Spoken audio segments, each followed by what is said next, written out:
Good morning, everyone. I'm Jonathan Little. Hope you're having a fantastic day. It is Monday. I rearranged the office a little bit. Let's see. That might be a little bit better. Have to make sure you can see all of the fun, right? This goes over here. This goes right here. What else? What else can we do to fix this? This goes right here. Beautiful, beautiful, beautiful. All right, nice. Hope everyone had a great Thanksgiving weekend. Let's see. Sorry, everyone, I've been sick all weekend. It's actually kind of the perfect time to get sick because no one's really expecting a whole lot of you over the holidays.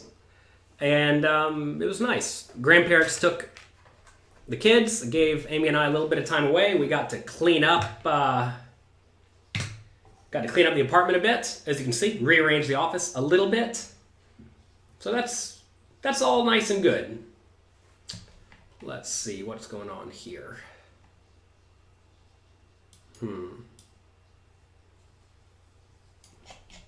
There we go. Good. I want to thank everyone who took part in the Black Friday sale. We had a lot of great discounts. If you missed out on any of them, we are still offering a few of them during Cyber Week. You can check that out at pokercoaching.com/cyberweek. Today, though, I wanted to talk about scalability. And, the fact that I have digital training products made me think about the idea of scaling, right? So what is scalability? Scalability is your ability to take your skills and help a lot of people at the same time as opposed to helping one person or 0 people at the same time, right? So, for example, a personal trainer who goes to work with people at the gym, they do great work, they're a great personal trainer. How do they help more people at the same time? Because at the end of the day, if you help a lot of people at the same time, or if you help a lot of people quickly, that will allow you to, in theory, generate more value, right? So if you generate more value, then you get rewarded more. And personal trainer is an obvious example of this, right? Take a look at what Peloton's doing now. Have you heard of Peloton? It's a stationary bicycle, essentially, that they have made interactive to some extent. And they have digital classes, right? And the instructors are now celebrities. I know it sounds crazy to think that a fitness instructor would be a celebrity, yet they are, right? And it's because they are teaching lots and lots of people at the same time. And to be fair, they're good at their job. And this is where it's important to think about how your industry operates, okay? So this is a very broad oversimplification. But for the most part, there are 2 types of jobs. There are the jobs where seniority is how you get moved up. Then there are jobs where your results are where you get moved up based on merit, a meritocracy to some extent, right? So how your results allow you to move up. So a good example of a seniority job to some extent is a law firm, a lawyer job. A lot of law firms, to be law firms, the way it works is they're actually kind of a hybrid, where for the first 6 or 8 years, everyone gets paid roughly the same amount, or they get progressed, their raises are based on the same amount. You can't jump from associate to partner on your 3rd year. It just doesn't work like that, right? They have a hierarchy to some extent. And interestingly enough, then, after 6 or 8 or 10 years, then it becomes a pure job where it's based on results. If you're not good at your job, then fire you. Think about a job like McDonald's, where I used to work, right? When I used to work at McDonald's, what would essentially happen is you started working at roughly minimum wage, and then you would slowly get moved up in terms of salary, you would slowly get moved up in terms of responsibilities, and inevitably, eventually you get promoted to manager. Now, over time, most people got made managers when they've been at the job for 6 to 8 years, whenever I used to work there at least. But, it's still a little bit of a job where your results pay off, because they were going to make me manager before I quit to go work at the airport. And I was 18 years old, right? So you can get progressed faster, but not a whole lot faster. And if you take it higher and higher, there's like no way you will become the manager of the store, like the store manager. You can become an assistant manager, right? But you will not be the store manager, because they want store managers to have, business degrees, and they want them to be like actual, like not unskilled children. And so there's only so far you can realistically get promoted in a short time frame. And I think that's where poker is very, very different, right? Because in poker, if you are good and you put in volume, if you work harder than everyone else, you will move up faster. I moved up very, very, very fast in the poker world because I spent a lot of time studying and I played a ton in games that I could beat. We discussed this a lot, right? If you play a lot in games that you can beat, you will get a hold of money. Now, just getting a hold of money doesn't necessarily mean you're going to be better, because you can play tiny stakes games, crush them, but still not really get a hold of a lot of money, right? Someone posted today on Twitter that their goal was to play $2 buy-in games and win $750 a year. That's their goal. Sure, right? Do whatever you want. But getting a hold of $750 is not really going to change your life. I think a much better goal would be to try to scale that, right? Scalability. I don't even know what he started with. Take the $20 initial buy-in. When you get to like 60, move up in stakes. When you get to about 150, move up in stakes, right? That way, instead of turning $20 or $200, or I think it's $20, instead of turning $20 into $750 by the end of the year, turn $20 into $5,000 by the end of the year with almost the same amount of risk. It's a little bit more risk, because obviously you will go on a 30, 40, 50 buy-in downswing eventually. But if you're smart about it, move down. There's almost no risk in that. And poker is a great job to some extent, because you really can move up as quick as your dedication, mindset, study, habits, etc. allow you to. The nice thing, though, about jobs with seniority is that you're probably not going to get fired. Whereas in poker and other games that really reward the biggest winners, if you don't do well, you essentially get fired, or you just don't make any money. Another good example of this is sales jobs, where it's 100% commission or 95% commission, right? Some jobs are like that. And if you're a good salesperson, you'll crush it. I know like recruiting jobs, like headhunter jobs are like this, where there's an industry where your job is to get high-level employees to take high-paying positions. Take them from their job and put them into another job. And let's say the salary for that person is, let's say, $300,000 a year. You may get the full year salary for getting them hired, or half of a year's salary for getting them hired, or 25%, whatever it is. Maybe your firm gets 50% of a year's salary, and then you get half and the firm gets half, whatever. Anyway, let's say $75,000 per job you place. Well, if you place one job a month, doesn't sound all that hard, does it? If you place one job a month, that's $900,000 a year salary. Problem is, you'll find it's harder than you think to play jobs, unless you're really, really. And from what I understand, the best headhunters are making millions and millions of dollars a year just by taking people from a job and putting them in a job that they are better suited for. They provide immense value by making the new job happier and making the employee happier, right? What not such good headhunters will do is they will just try to place a random person in a random job and just pray it sticks. But that's usually not the way to go about doing it, because it's just random, right? You want to make sure you're providing immense value. I mean, this is what I try to do with my educational poker business, right? For example, I try to have not just a tournament class. You'll see a lot of people out there, well, a lot of people, I don't know, 5 or 10 poker coaches out there have like one course on one thing for one very specific type of poker player. That's fine and good, but that's not really how you help a lot of people. That's how you help a very, very specific person, right? And that is why I've made a point to hire various poker coaches of, teaching different skills and to different skill levels, right?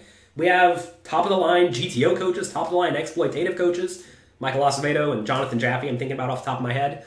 And then we have coaches teaching a little bit more basic stuff, like when to continuation bet and things like that.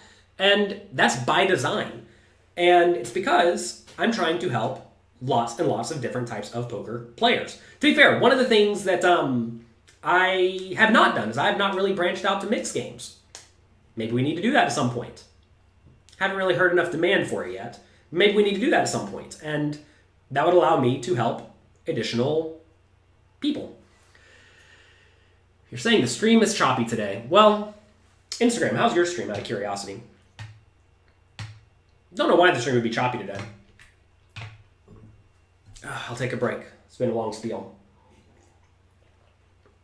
Okay, so anyway, I think in general, jobs based on seniority are very, very, very good for the incumbents, people who are already there, right?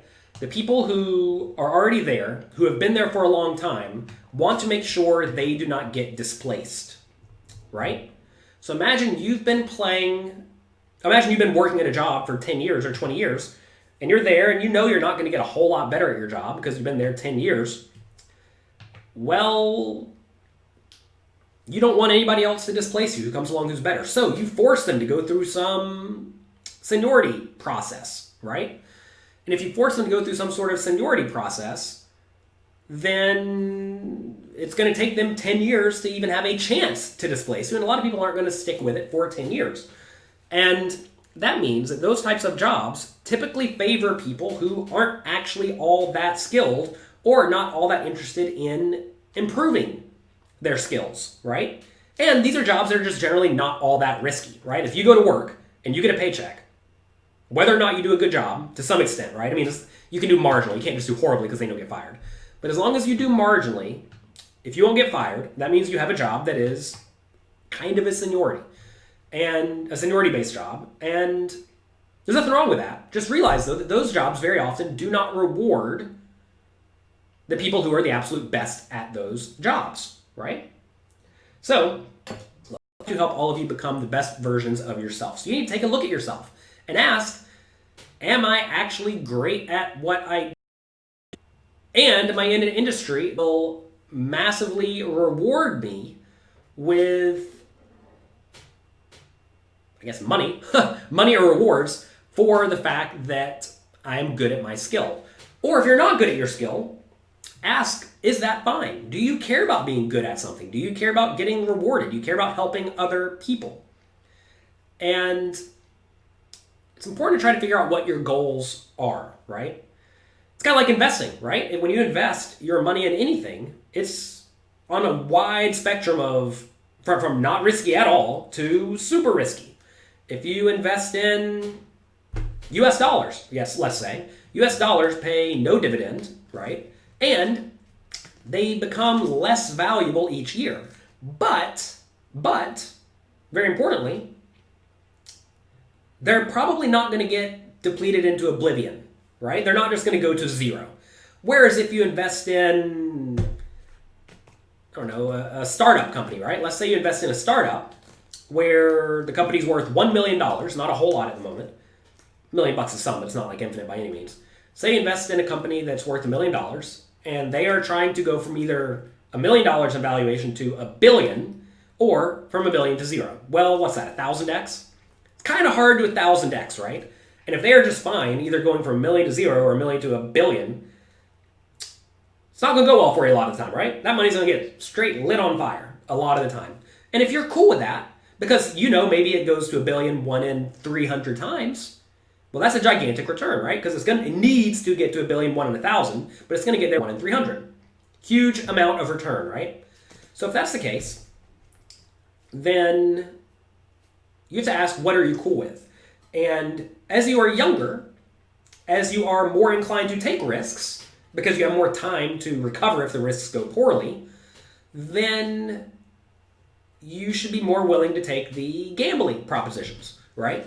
That said, you shouldn't put all of your money in the gambling propositions. You should put some of it in the gambling propositions. And as you get older, as you need that money more often, or as you're more likely to need that money in the future, what you need to do is you need to be making sure that you have consistent income.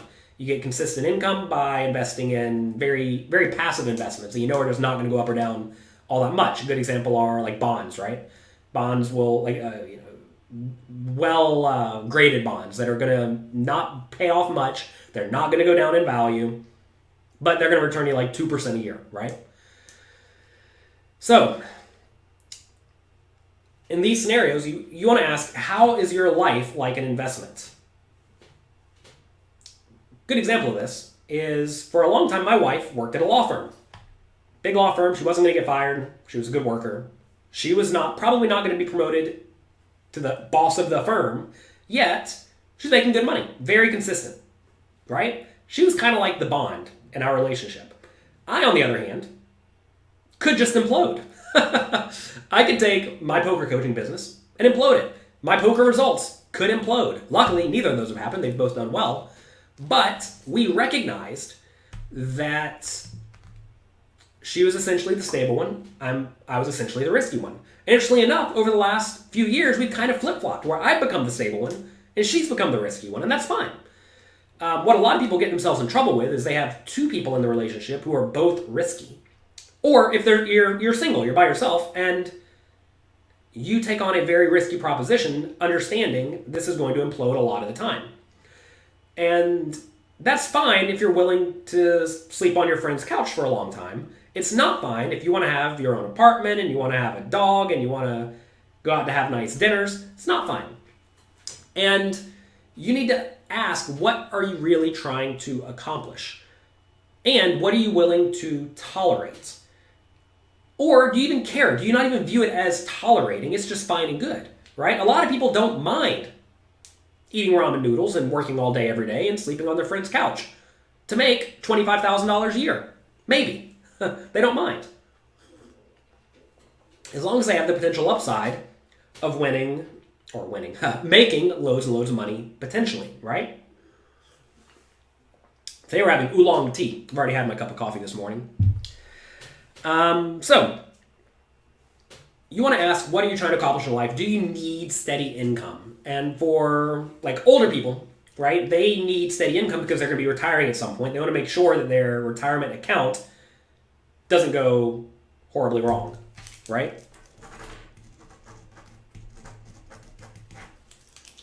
Let's take a break from talking about this. Some of you are asking about poker coaching. A lot of you signed up to poker coaching during our Black Friday sale. Where do you get started?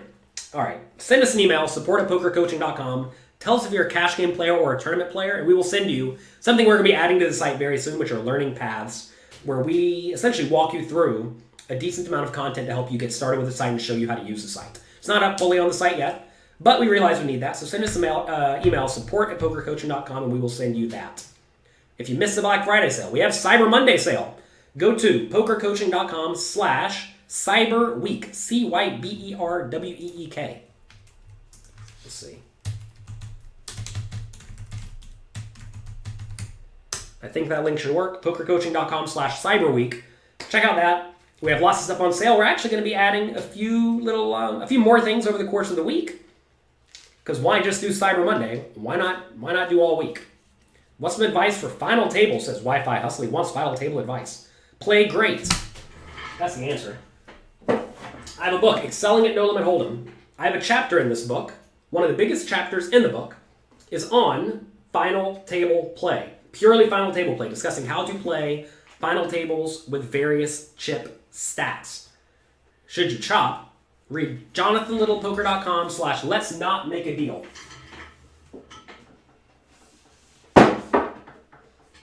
You'll notice a lot of trophies back here. It's not because I chopped. Yeah, jonathanlittlepoker.com/let's not make a deal. Range advice is all in Excelling at No Limit Hold'em in that chapter. Also, I discuss it thoroughly in Secrets of Professional Tournament Poker Volume 2. I have my jammies on. Yes, I do. I have these nice pajamas. They have puppy dogs on them because everyone loves puppy dogs on their pants. Let's see. I either almost always have gym pants on or usually gym pants because it gets hot in this office, but it's kind of freezing in New York City right now, so not right now. Been trying to get up a decent bankroll. You start with 50. Every time let's see. 100K total cashes, $5 buy-in, you're down 6,000 overall. Well, Dominic, it sounds like you're not playing very well. That's essentially what it amounts to. If you are losing consistently, it means you are a consistent loser. So, it means that the way you are playing is not optimal. Great thing about poker is that results essentially do not lie over the long run. And you say here you played 20,000 games. Like, that's a real number of games, right? So, fine, good. You have a good sample size that proves that you are not all that great at poker. Okay, change it. You must change. What you were doing was not working. It is not working. So you need to study, you need to work hard, you need to figure out why you are not winning. Most people who come to me with questions about results, they play like, I've played 100 games. What am I doing wrong? And the answer is you played 100 games. You don't even have any experience. And when you have 6,000 games, that's actually becoming a real number. And if you are losing over a real number, you're probably just not playing very well. Maybe the rank in your game is very high. Maybe. Scout the calculator. You're down 6,000 over how many games? You're down 6,000 over 20,000 games. It's actually not a lot. 6,000 divided by 20,000 games. So you're down 30 cents a game? Is that right? If you're down 30 cents a game, it probably only takes a few tweaks to make you into a winning player. I mean, like, you're beating the rake, right? The rake is 50 cents, I imagine, on your $5 games. So if you're basically almost beating the rake. Rake is important. Don't neglect it, right? Scroll up to see your last question for Kevin. As Kevin always says, hit the like, hit subscribe button. That'll go a long way to helping me. If you feel like helping me out for waking up Monday, Wednesday, and Friday and doing this show for you. What are the equivalent stakes for online as opposed to live?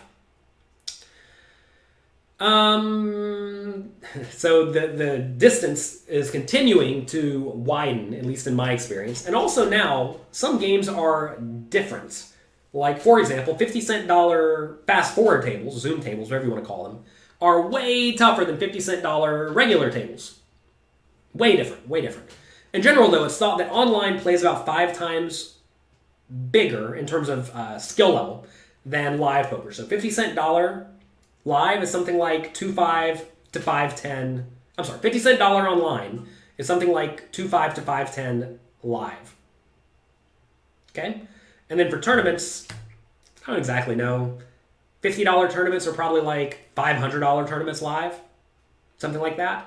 And again, it's kind of wishy-washy. 5 to 10 times is roughly the answer. Really, though, it depends on the skill level of your opponents to your specific table, right? Let's see. What's a decent big blind per 100 hands at micro stakes? 10-ish? See me in Nottingham. Yeah, I'm going to Nottingham. It's in Nottingham. For the Party Poker Million Tournament, I had so much fun in the Bahamas, and I was talking to John Duthie, who just done a lot of great work with the Party Poker series. And he told me about London.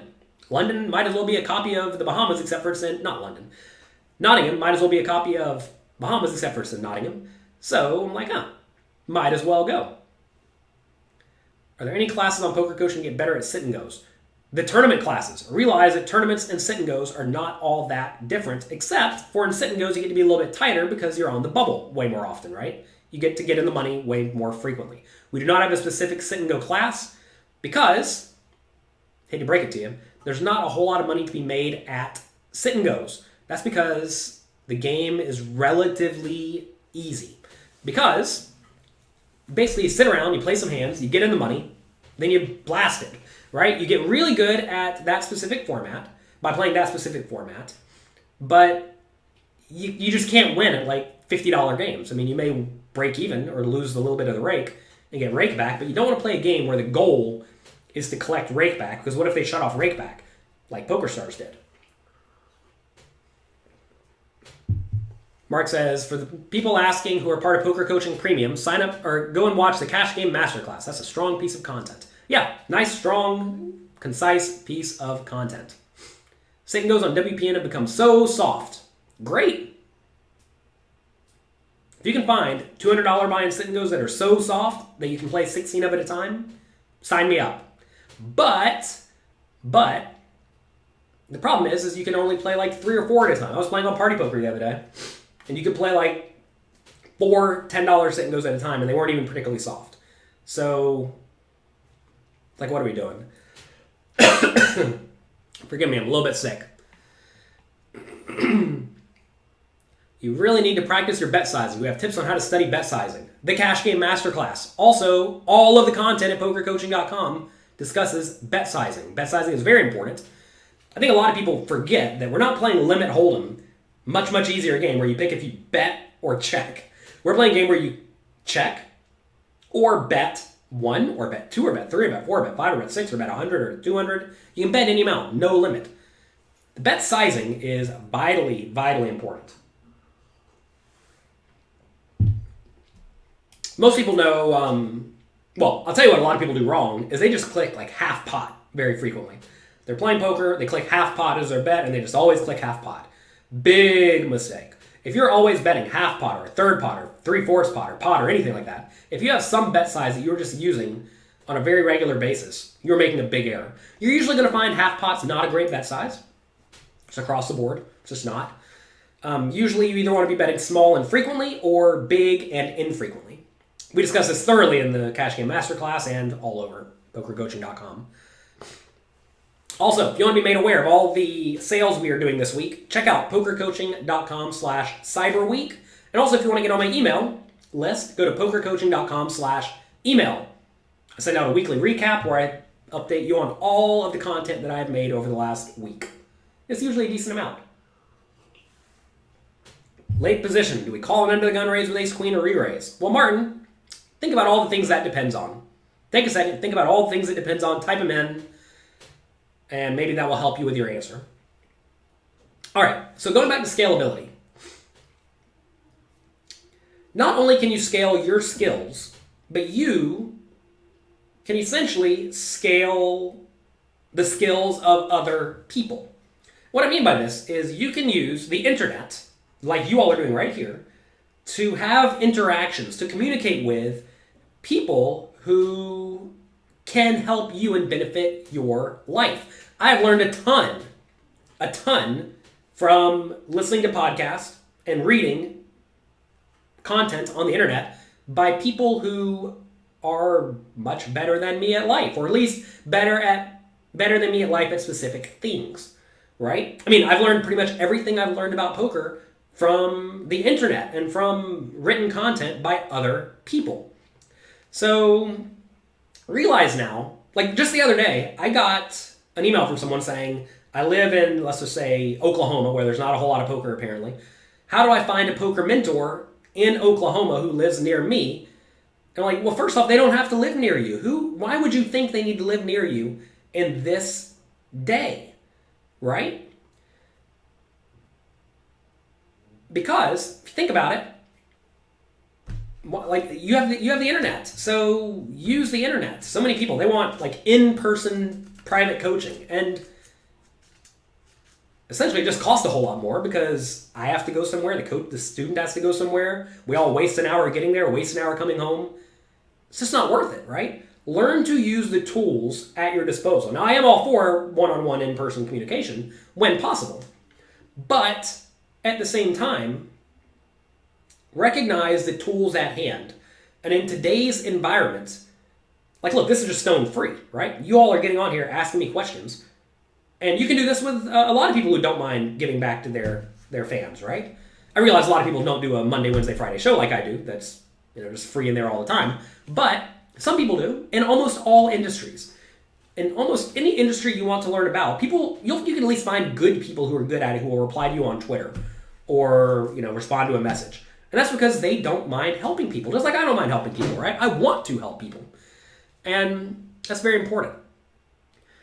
You watch the stream where they cut the deck before dealing every time in PLO. Is that normal? I have never heard of that, but maybe it is in some places. Let's see. There's so many factors that come into play. How do you know which is the right factor? It's a tough question. How do you know what is the right factor? That is where a lot of the skill comes in. So in my opinion, of the 40% pot bet, has this changed? Yeah. Smaller and bigger tend to be quite nice. I mean, there are obviously times for... Look, this is where people get really confused, because I say usually you should be betting small or big. Usually, is an important term here. On specific streets, you should often be varying your bet size, right? Like on the flop, half pot is almost always not ideal. Almost always. But on the turn in the river, sometimes it is. Especially on the river, sometimes it is. Especially when you have a very linear range, right? Anyway, we're not going to get into this. This is a big topic that I've already explained many times at pokercoaching.com. But there are times for 40% pot bets, but for the most part, small bets and bigger bets are ideal because either you have a strong linear range, in which case you usually want to be betting small and frequently, or a marginal polarized range with some nut hands where you usually want to be betting big and infrequently. Need to calculate odds when you call or fold. You just saw one of your videos how to calculate odds. Well, go back and watch that video on how to calculate odds. If you go to pokercoaching.com/cyberweek, sign up for Poker Coaching Premium, go to the Cash Game Masterclass, this is explained right there. I'm sure if you just Google Jonathan Little pot odds, something will come up. Can someone mentor you without actually knowing they're your mentor? Of course. Absolutely, of course. Absolutely. I view a few people to be my mentors in the marketing space, right? There's a guy, Pat Flynn, who has a podcast, the Smart Passive Income Podcast. I made my site, jonathanlittlepoker.com, about 8 years ago because of him. And I listen to his podcast every week. And I have never interacted with him at all, but I've learned a ton. Tim Ferriss, learned a ton from him. The 4-Hour Workweek got me started in this space, right? There are various poker coaches out there who, I know them because I interact with them and I play with them, but they don't know that they've taught me a lot. I've told a few of them. For example, Stephen Chidwick. I've learned a lot from his videos. His videos are great. They're on Run It Once, but I don't think he makes them anymore, so they're probably getting a little bit older now. I'm running out of breath. I'm talking too much. But his videos are great, and I told him, and he was grateful, right?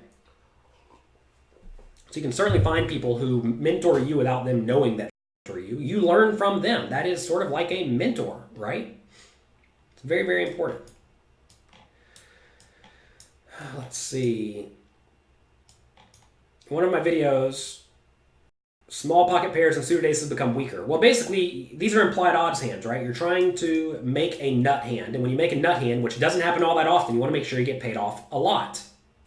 So, if you can't get paid off a lot because you're only playing 20 big blinds deep, then they go down in value. Now, once you get really short, like 20 big blinds, if someone raises, you can jam.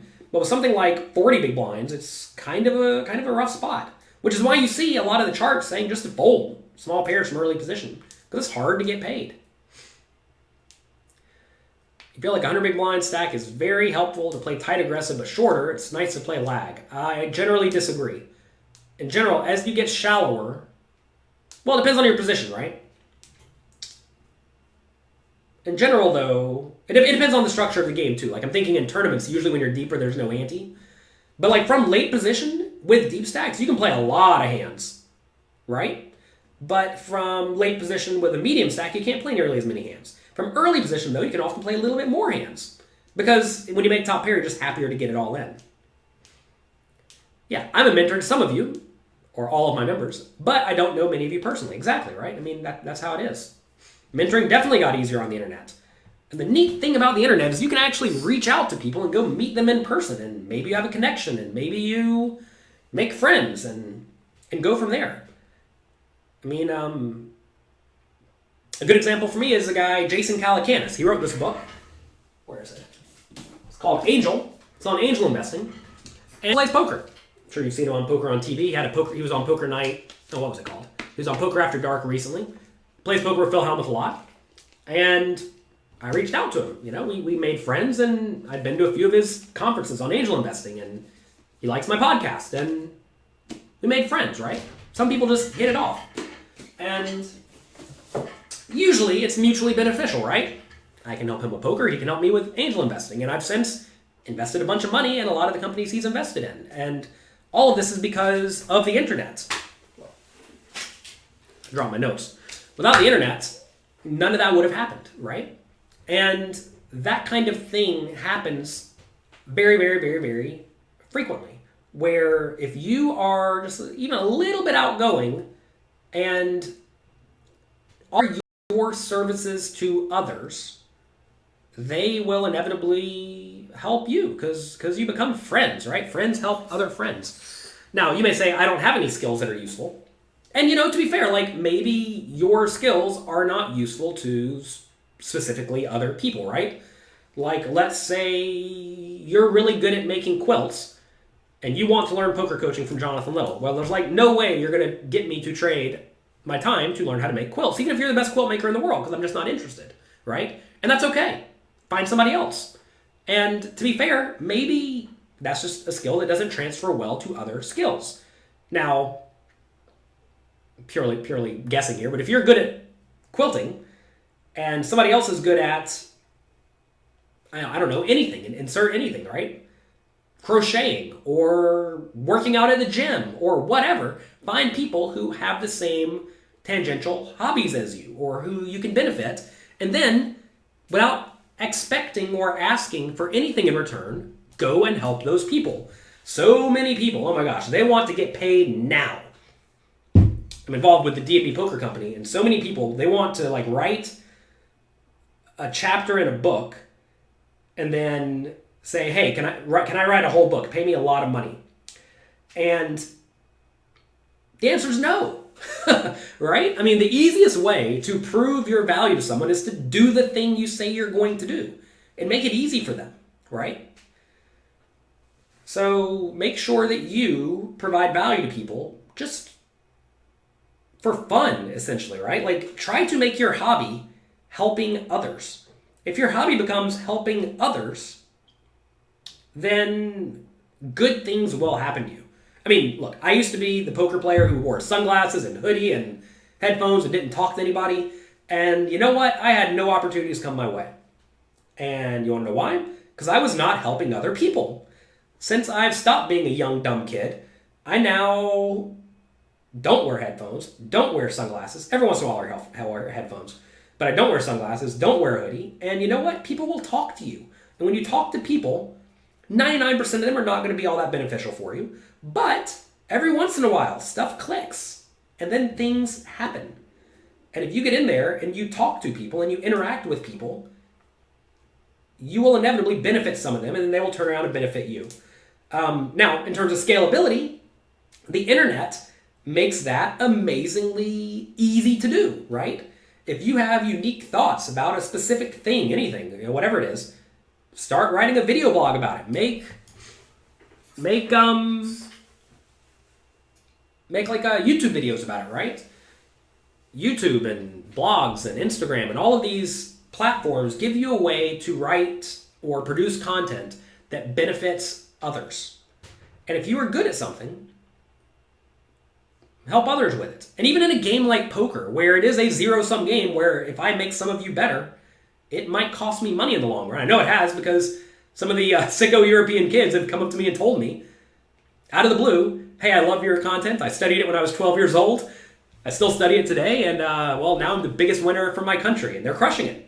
Great, good for them, and to be fair, some of them may have become even better than me, and that's A-okay.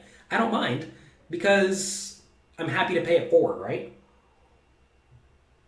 Do you have any content on Deuce of 7 lowball? No, absolutely not, because I'm not good at Deuce of 7 lowball. It's very important, Dino, to find someone who produces content on the things they are good at, not just produces content for the heck of it. A lot of people out there in the poker space, and to be fair, most spaces, they produce content because they want to take your money or get your views. I want to produce content to help you. And you'll notice I don't talk a whole lot about things I don't know, because I think that's a little bit unethical. That said, a lot of other people, they think, oh, I'm just entertaining people, even though they're going to take their money and invest it on that advice. So anyway, be careful. A lot of people out there don't actually care about you. I mean, a good example of this are all the people who are promoting various online sites that are operating illegally or in a gray area. I think that that's a little bit shady. And, well, it's not a little bit shady, it's a lot shady. And it's fine until it's not. And I have seen otherwise well-respected poker pros burned quite hard by representing a site that started off doing everything right, but they were operating in the gray space, and when you're operating in the gray space, inevitably things happen. Also, they're like all startups, right? It's not like they're Party Poker or Poker Stars where they're just not going to go broke. And they inevitably go broke because it's hard to compete with Party Poker and Poker Stars. And quite often those sites take people's money, and then all the people who put their money in the sites because someone suggested it get burned. And I'm not trying to light all your money on fire. Believe it or not, I do not want to light all your money on fire. There's one person a while back who said, take all your money, invest it in crypto right at the top.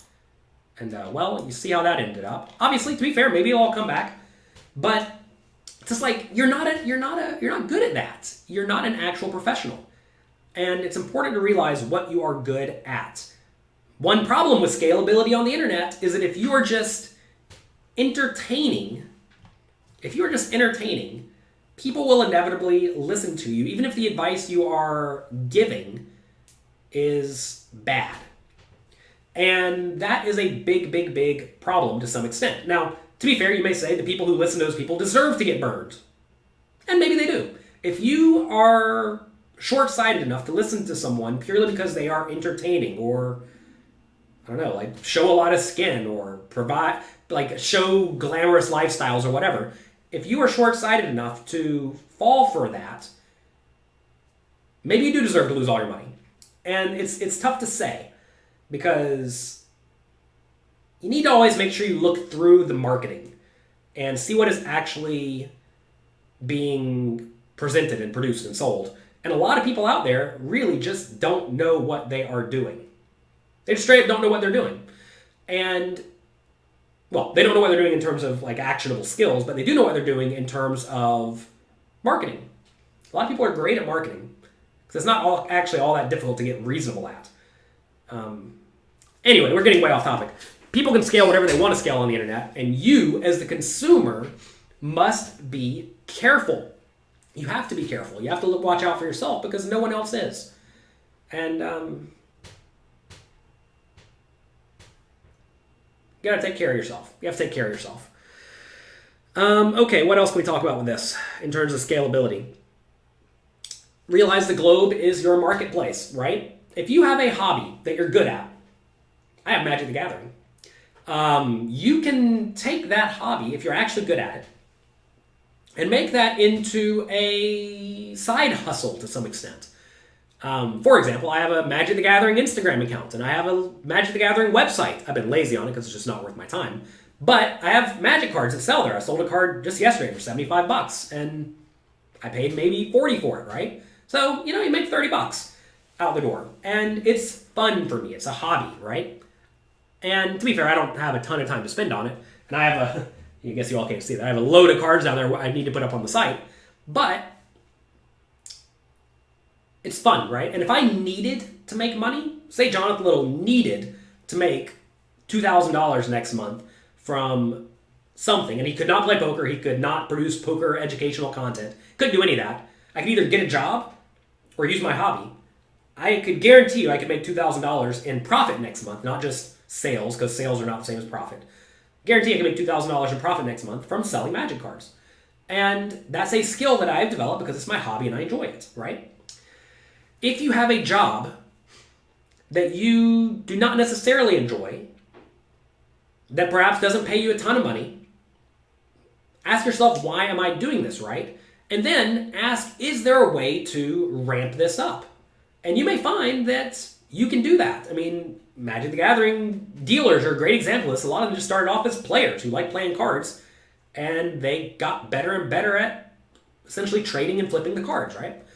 Poker players are the same thing, right? You get good at poker, you go from playing poker recreationally to playing poker instead of 1 day a week, 2 days a week, from 2 days a week to every night, from every night to all day and every night. Next thing you know, it's your job. That's kind of what happened with me, right? I was going to college, playing in my spare time. I quit my job for $10 an hour, right? To get more time in. I inevitably quit college to get even more time in, and next thing you know, I'm a professional poker player. So you want to figure out what your other skills are that you are not necessarily making good use of, and then try to figure out a way to make good use of them. Because with your hobby, you are purely your own boss. Purely.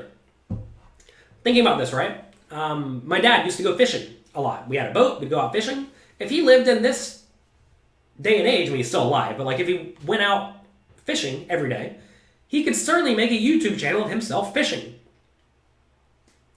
Now, I don't know if it'd be popular. He'd have to figure out his own spin on how to make his fishing excursions popular. But I bet he can make a few $100 a month pretty easily. I mean, look, it may sound egotistical. I bet I can tell any of you, if you have a boat and you go fishing, how to make a few $100 a month making content on YouTube just by making some exciting, interesting, fun videos, documenting what you're doing. And a lot of hobbies are like that. If you just show people how to do what you're doing or what you're doing, because my dad's good at fishing. You can go out there, he can fix the boat, he can catch fish, he can tie knots, he knows how to do everything pertaining to fishing, right? And that's just because he's learned it over time. And that's a skill. And people want to learn that skill, and they want to see that skill. I mean, poker video blogs are a great example of that. So, like what are poker video blogs? A lot of poker video blogs are just people, I'm going to the casino, I played some hands, here's some chips, I won some money, I lost some money, I went home, I did it again the next day, right? And that's what a lot of them are, with the individual's own spin on it. And some of them are wildly popular, some of them are not so popular. A lot of them get 200 or 300 views though. And I mean, that's a start, right? If you can get a few hundred views on a video, it's sort of a proof of concept that what you're doing is at least reasonable.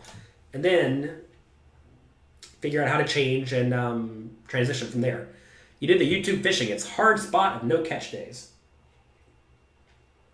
Well, don't show every day. Say you go fishing 4 days a week, show the best day each week, right? Easy. Or make one video a month. I don't know, right?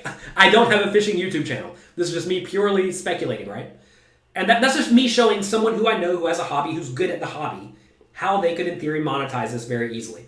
Obviously, if you're an inventor and you invent your own fishing lures, you can start making your own fishing lures, right? That's something else you could do. You could, say my dad knows how to fix a boat engine, right? Maybe he makes videos on how to fix boat engines when they break. All of this is things that you can do. And it's just a matter of, do you want to do it? Do you care to take your hobby and try to scale it? And, one problem with scaling a hobby is that inevitably it might become work. This happens with poker a lot for people, where they take their poker, they go from, playing tiny stakes for fun with their friends once a week to playing, quote unquote, professionally.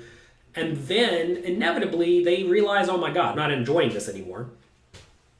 Fine, right? But realize a job is a job, and there are going to be days you don't necessarily want to go in, but you kind of need to go in. And you have to not be a baby about it. You have to be disciplined. As Kevin says, hit the like button, people. If you're enjoying this, click like, click subscribe, click share, do whatever you'd like. Also, if you really want to help me out, go to pokercoaching.com/cyberweek, CYBERWEEK. We're going to have a lot of various specials over the course of this next week for all of you, so check it out. Do you ever go to WinStar? I've never been to WinStar, but I hear it's pretty fun. Okay. I think we're about done for the day. I want to thank you all for being here. I want to thank everyone who participated in the Black Friday sale. It was great for me and great for all of you. If you have any questions on how to get started at pokercoaching.com, send us an email, support@pokercoaching.com, saying, hey, send me the learning path, and we will definitely do that. And that's going to be it for today. If you want to get on my email list, go to pokercoaching.com/email. Every week we send out an update with all of the content that I produce for you. It's getting longer and longer. Payroll is getting bigger and bigger. I have to do payroll at the beginning of each month. I'm like, oh my God, we're spending loads of money on poker coaching. That's fun. 39,000 subscribers. We need to get me to 40,000 for Christmas. Indeed, let's go. As Kevin says, if you're on YouTube, just click subscribe. It costs you nothing. It's completely for free. And it apparently makes YouTube think that more people like me. He asked me one hand before the end of the stream. You better hurry. If you type in one hand in the next minute, I may answer it. I have to go to the dentist today. What a rough day for me to go to the dentist. I cut myself on the chin this morning shaving. I'm kind of sick.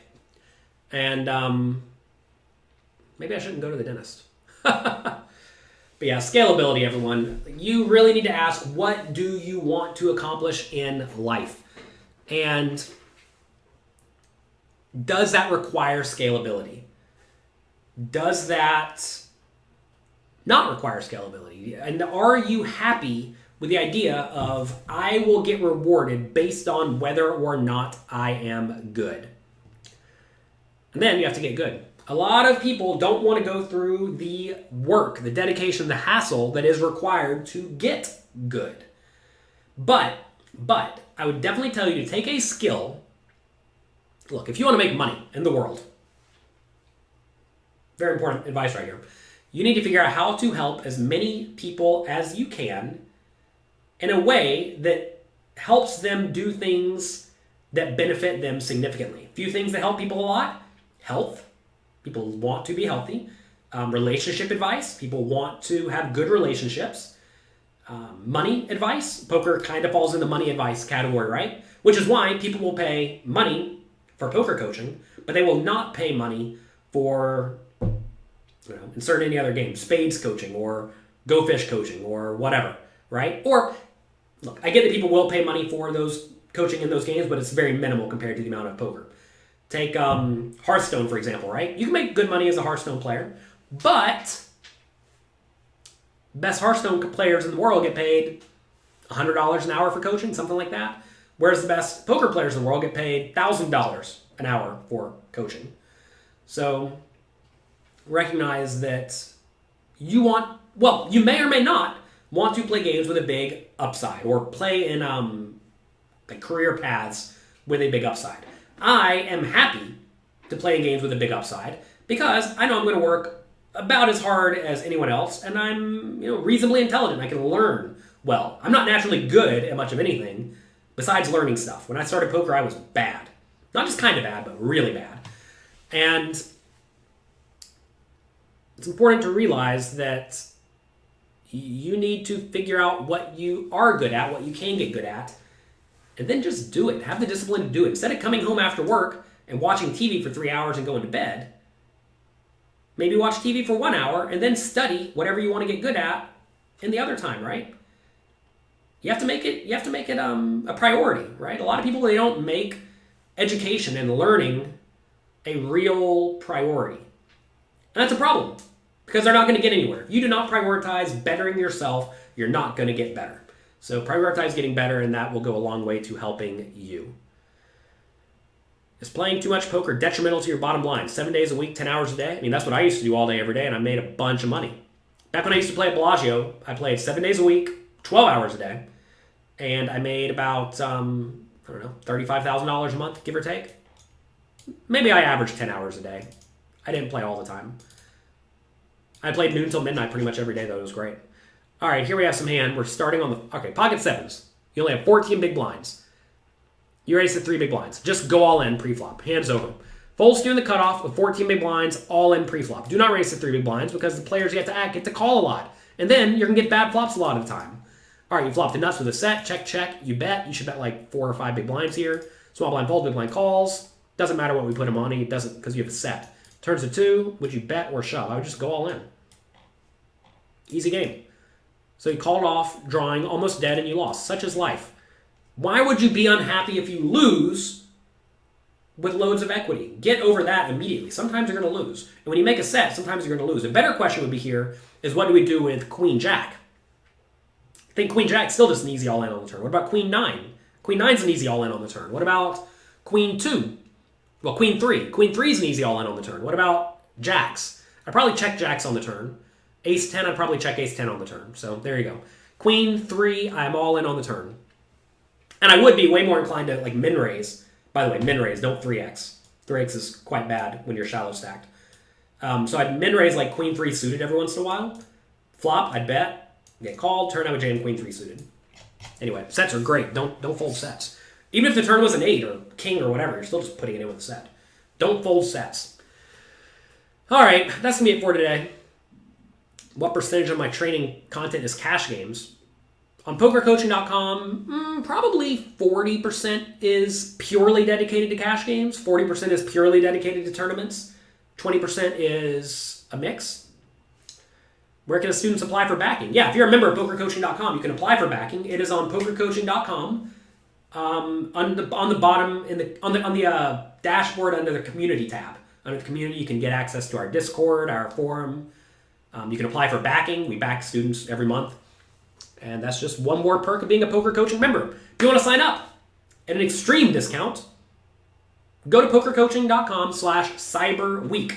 Right now, we have lots of special deals just for you to try to give you the tools you need to succeed at the game you love so that you can then take those skills and better your life. That's me for today. Have fun. Good luck. Click like, click subscribe, share with your friends. And I'll be back Wednesday with another episode of A Little Coffee or A Little Tea. Thanks for watching.